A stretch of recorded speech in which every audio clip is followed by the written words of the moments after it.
When the sun fades and silence falls, his journey begins. Veiled in quills and silence, he wanders through gardens and hidden fields. Unknown to many, yet in his quiet world, a hero, gatherer of scents, hunter of slugs. Each step speaks, from soft mud to glistening rain.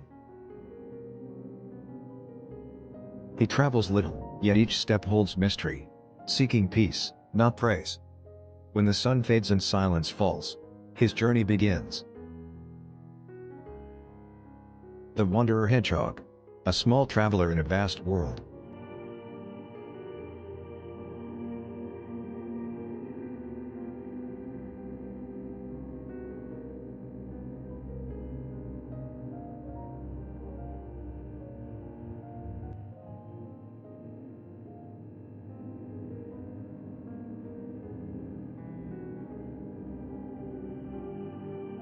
The night fades, the tale quiets, yet his path endures, unseen, gentle, unforgettable.